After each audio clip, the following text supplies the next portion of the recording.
오늘 마가복음 5장 21절에서 34절 말씀 가지고 누가 내 옷에 손을 대었느냐, 누가 내 옷에 손을 대었느냐 라는 제목으로 말씀을 증거하겠습니다. 우리 해당장은 율법을 대표합니다. 오늘 말씀에 나오는 그 해당장은 그 예수께 와서 발 앞에 엎드려 그 자신의 딸을 치유해달라고 애원합니다. 율법이 생명보다 귀할 수 없습니다. 우리 치유받는 것 중요합니다. 그러나 우리 병에서 치유받았어도요, 또 아플 수 있고 영원하지 않습니다. 그러나 구원받는 것 대단히 중요합니다. 그리고 영원합니다. 우리 마가는 병에서 고침받은 것을 구원이라고 두 번씩이나 강조해서 말하고 있습니다.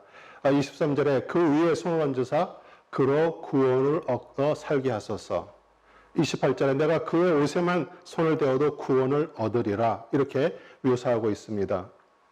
오늘 말씀에 12살 난 딸이 그 죽어가는 상태에서 정말 그리스도를 찾아온 그 해당장과 12해 동안 그 혈루병을 앓은 그 여인과 또 이스라엘의 그 영적인 상태를 비교해서 말씀을 전해합니다. 오늘 자신이 깊은 병에 들었음에도 불구하고, 아니면 구원 밖에 있음에도 창피하다고 주님이 일으키실 역사를 외면하고 안일하게 살고 있지는 않습니까? 주님은 지금도 우리 곁을 지나고 계십니다. 정말 믿음으로 주님의 옷가에 손을 대는 우리 모두 되시기를 우리 주 예수 그리스도의 이름으로 축원합니다. 우리 23절에 해당장 하나인 야이로라 하는 이가 와서 예수를 보고 발 아래 엎드려, 우리 가버나움의 해당장 야이로는 율법주의자였고요, 바리새인이었습니다. 우리 갈릴리 시골 청년인 그 예수님이 자신이 하나님의 아들이라고, 하나님과 동등하다라는 말을 듣고 신성모독이라고 생각했습니다. 그런데 갑자기 자신의 딸이 아파서 의사를 통해서 또 약을 써봐도 죽어가는 현실 앞에서 그 예수님의 죽은 사람도 살린다는 그런 소문을 들었죠. 우리 복음은 복된 소식이고 좋은 소식입니다. 그리고 자신의 체면도 그 해당장이라는 그 죄로 다 팽개치고 불이 나게 달려와서 그 예수님의 발 앞에 엎드렸습니다. 우리 수로보니게 이방 여인이 정말 귀신 들린 자신의 딸을 고치기 위해서 우리 예수님 앞에 찾아왔죠. 예수님은 그 믿음을 시험하기 위해서 개라는 그런 소리를 했습니다. 그러나 그 여인은 정말 자존심 따위는 개의치 않고 믿음을 지킴으로 인해서 딸이 치유를 받았습니다. 우리 본질이 무엇이에요? 자신의 딸이 치유를 받는 것이죠. 23절에 그 위에 손을 얹으사 그로 구원을 얻어 살게 하소서. 우리 병을 고쳐주는 것 구원 동일하게 말합니다. 그 야이로의 딸이 병이 더 죽게 되었기 때문에 그 육신의 치유자이시고 영적으로 치유하시는 의사인 예수 그리스도께 찾아왔습니다. 우리 마가복음 2장 17절에도요, 예수께서 들으시고 그들에게 이르시되 건강한 자에게는 의사가 쓸데없고 병든 자에게 쓸데있느니라. 나는 의인을 부르러 온 것이 아니요 죄인을 부르러 왔노라 하시니라. 우리 야이로는 자신이 스스로 죄인이라고 생각하지는 않았을 것이에요. 우리 율법을 철저히 지키고 자신은 세리나 창기와 같지 않다라고 생각했지만 그 율법의 그늘 안에서 벗어나 빛 되시고 은혜이신 우리 그리스도 앞에 나왔습니다. 우리 문명의 발달로 인해 우리는 모든 것이 빠르게 진행되는데 정말 익숙해 있죠. 우리 구원받은 후에 정말 그리스도의 그 제자의 삶, 그 생활 삶은 정말 천천히 이루어지는데 참고 견디지 못합니다. 우리 구원받으면 기쁨이지만 우리 삶에서 일어나는 그 일들을 대처하기 위해서는 정말 하나님이 주시는 용기와 담력과 거룩함이 필요합니다. 우리 하나님은 하나님의 영광이 이르도록 우리의 삶 속에 권한도 허락하시고요, 또 여러 가지 일들이 우리는 세상 사람과 똑같이 임합니다. 실제로 우리의 삶 속에서 주님의 뜻대로 살아가기 위해서 우리에게는 정말 훈련과 노력이 필요하죠. 우리 해당장 야이로는 딸이 죽어가는 그 위기에서 그리스도 앞에 나올 수가 있었습니다. 우리 삶의 위기는 오히려 주님 하나님을 만나는 기회가 됩니다. 25절에 12해를 혈루증을 앓는 한 여자가 있어. 우리 유대인들에게 10이라는 숫자는 하나님 나라 또 하나님의 백성을 나타내죠. 12지파, 12제자 등등. 우리 혈루증은 몸에서 피가 그치지 않고 계속 빠져나가는 병이죠. 우리 레위기에서는 유출병으로 표현되어 있습니다. 레위기 15장 2절 3절에 보면 이스라엘 자손에게 말하여 이르라. 누구든지 그의 몸에 유출병이 있으면 그 유출병으로 말미암아 부정한 자라. 그 유출병으로 말미암아 그 부정함이 이러하니 곧 그의 몸에서 흘러나오든지 그의 몸에서 흘러나오는 것이 막혔든지 부정한즉.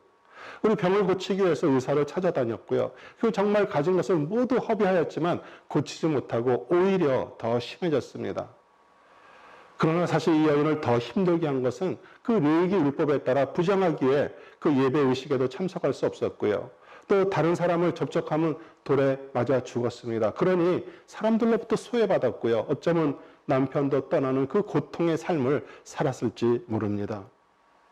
26절에 많은 의원에게 많은 괴로움을 받았고 있는 것도 다 허비하였으되 아무 혐의 없고 도리어 더 중요했던 차에 이제 그녀가 할 수 있는 방법은 아무것도 없었습니다. 정말 고통 속에서 죽을 날만 기다리던 여인에게 복된 소식, 좋은 소식이 들렸습니다.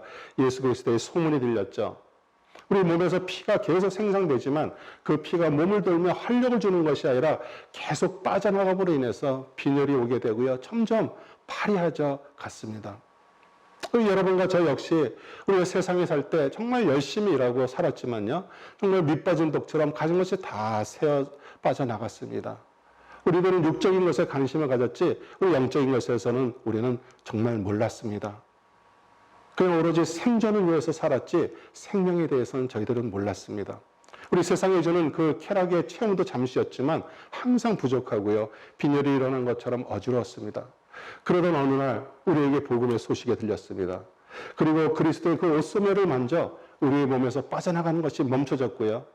우리는 그 옷소매를 만졌다는 것은 은혜를 맛보았단 말입니다. 우리 28절에 그의 옷에만 손을 대어도 구원을 얻으리라. 믿음이 얼마나 중요한 것을 말해줍니다. 우리 수많은 군중들이 예수님을 밀고 당기고 많은 사람들이 그 예수님의 옷을 만지고 있는 가운데 정말 병이 낫고자 하는 그 믿음이 예수님의 옷소매를 만졌죠. 그냥 스친 것이 아니었습니다. 어쩌면 그 여인은 죽을 것을 각오하고 만진 것이죠. 우리 낫고자 하는 그 마음과 예수님의 치료자이심을 믿고 붙들었던 것입니다. 29절에 혈루근원이 마르고 병이 나온 줄을 깨달았죠. 우리 메시아 그리스도를 인격적으로 만날 때 우리는 육적으로 영적으로 치유가 일어남을 믿으시기 바랍니다. 우리 30절에 예수 그리스도께서 치유의 능력이 나간 것을 아셨습니다. 그리고 누가 내게 손을 대었느냐고 엉뚱한 질문을 하십니다. 우리 제자들도 정말 무리가 에워싸여서 서로 밀고 당기고 가고 있었는데 정말 어리둥절하고 있죠. 예수님은 자신의 그 행한 기적을 우리 사람들에게 알리고 칭찬받으려 했을까요? 아니면 치유받은 여인에게 감사하다는 말을 드려야 했을까요? 아니죠. 정말 12년 동안 혈루병으로 인해서 고통받았고 정말 사회와 예배자리에서 소외되었던 그 여인이 회복되었음을 공중 앞에서 공표하고 그 믿음을 칭찬해 주시려고 찾으셨습니다. 34절을 따라 내 믿음이 너를 구원하였으니 평안히 가라. 내 병에서 놓여 건강할지어다. 우리는 여기서 12년 동안 고통과 멸시와 천대 속에서 고침받은 그 혈루병 여인을 딸이라고 부르십니다. 우리 하나님께서 우리 예루살렘을 딸이라고 부르시고요. 이스라엘을 자신의 신부로 아내로 부르십니다. 이 예레미야 14장 17절에 너는 이 말로 그들에게 이르라. 내 눈이 밤낮으로 그치지 아니하고 눈물을 흘리니 이는 처녀딸 내 백성이 큰 파멸 중한 상처로 말미암아 망함이라. 우리 이스라엘이 위치한 그 팔레스타인 지역은요. 지리적으로 정말 애국과 아시리아 그 바벨론 같은 그 강대국 사이에 있어서 정말 수천 년 동안 침략을 당하고 피를 흘렸습니다. 우리 애국 왕조가 융성해져서 아시리아나 바벨론을 침략 정죄하러 가려면 그 팔레스타인 지역을 지나가기 때문에 끊임없이 백성들이 죽고 피를 흘렸습니다. 우리 역사가의 자료를 보면 정말 그 로마 통치를 거부하고 그 반란을 진입하기 위해서 정말 수만 명의 유대인들이 십자가에서 처형을 당하고 피를 흘렸다라고 기록하고 있습니다. 정말 혈루병 여인처럼 피를 계속 흘렸습니다. 그러나 그 이스라엘의 그 치료자 되시는 하나님을 정말 의문의 증서 율법을 지키는 것으로 대체하고 우리 실제적으로는 거부해왔죠. 마침내 그리스도께서 오셨고요. 그들의 눈앞에 서 계셨지만 우리 치료자이신 그리스도께 나오지 않았습니다. 오늘 말씀을 보면 해당장 야이로가 12살 난 딸을 죽어가는 것을 보지 못하고 정말 절박한 마음으로 그리스도를 찾아온 것과 또 12년 동안 혈루병을 걸린 여인이 그 치유하는 사건이 서로 겹쳐서 나옵니다. 우리 절박한 마음으로 그리스도를 찾아온 그 해당장 야이로는 율법의 대표자입니다. 그리고 사회로부터 따돌림 받고 의사들에게 모든 것을 다 잃은 그 가난한 여인, 오직 희망은 복된 소식을 듣고 정말 부끄럽지만 군중 속에서 믿음을 갖고 옷소매를 만져 정말 혈루병에서 그 고침을 받은 그 여인 칭찬을 받았습니다. 우리 비록 강대국들에게 침략을 받아 육신적으로 피를 흘리고 있던 이스라엘 백성들의 그 상한 마음을 치유할 수 있는 의사들이 누구일까요? 제사장, 바리새인, 서기관들은 사실은 백성을 치유하는 데 관심이 없었습니다. 그 자신들의 지위와 부귀와 그 명성을 유지하기 위해서 그 고통받는 백성들을 무시했고요. 오히려 진짜 이스라엘을 치유할 수 있는 메시아 그리스도가 눈앞에 있었지만 그들은 거부했습니다. 우리 성경은 여호와를 목자로 칭하시고 우리 백성들을 양으로 부르셨습니다. 우리 예레미야 선지자가 그 이스라엘의 회복과 메시아의 그 예언이 23장에 나옵니다. 1절, 2절에 그 여호와의 말씀이니라 내 목장의 양떼를 멸하며 흩어지게 하는 목자에게 화 있을지니라. 그러므로 이스라엘 하나님 여호와께서 내 백성을 기르는 목자에게 이와 같이 말씀하시니라. 너희가 내 양떼를 흩으며 그것을 몰아내고 돌보지 아니하였도다. 보라, 내가 너희의 악행 때문에 너희에게 보응하리라. 여호와의 말씀이니라. 우리 목자는 양에게 정말 먹을 것을 공급하지만 또 양이 아플 때 고쳐주죠. 그러나 그러더니 사꾼 목자들, 제사장, 바리새인들은 자신들만 먹고 돌보지 않았습니다. 우리 메시아 그리스도가 오셔서 회복시켜줄 것을 또 4절, 5절에 예언합니다. 내가 그들을 돌봐줄 참난 목자를 세울 것이니 그들이 다시는 두려워하거나 무서워 떠는 일이 없을 것이며 하나도 잃어버리는 일이 없을 것이다. 나 주의 말이다. 내가 다윗에게서 의로운 가지 하나가 돋아나게 할 그날이 오고 있다. 나 주의 말이다. 그런 왕이 되어 슬기롭게 통치하시며 세상의 공평과 정의를 실현할 것이다. 아멘. 우리 사랑하는 성도 여러분, 우리 모두 그리스도의 신부로 부름받았습니다.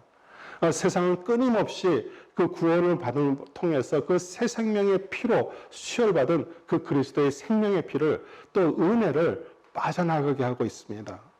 오늘 야이로의 집에서 찾아온 하인은 우리 세상 사람이 말하는 것을 뜻합니다. 딸이 죽었으니 선생을 더 이상 괴롭히지 말라고, 절대로 죽은 사람을 살릴 수 없다고 정말 마음이 상하고 힘 빠지는 얘기를 하죠. 그러나 우리의 구원자, 치유자, 주인이신 주님이 말씀하십니다. 두려워 말고 믿기만 하라. 우리 피한 편 대신 그리스도는 우리에게 생명의 피를 주셨고 우리는 말씀을 읽고 묵상함으로 우리의 생명의 피는 계속 우리 안에서 생성되고 있습니다.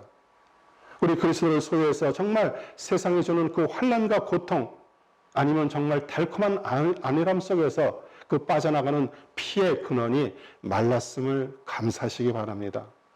오히려 환난과 고통은 우리를 정말 주님께 더욱더 가까이 인도하죠. 우리는 하나님을 이용해서 정말 안정된 삶, 기쁨을 얻으려고 기도를 하고 말씀을 읽지, 우리의 삶을 통해서 정말 그리스도의 삶을 실현하는 데는 별로 관심이 없습니다. 그것은 정말 끊임없이 피가 빠져나가는 것인데 우리는 그것을 모르고 있죠. 지금 이 시간 우리 다시 한번 정말 주님의 옷소매를 만져 치유받고 그 은혜, 그리스도의 그 피의 복음을 전하는 우리 모두 되시기를 우리 주 예수 그리스도의 이름으로 축복하며 기도합니다. 아멘.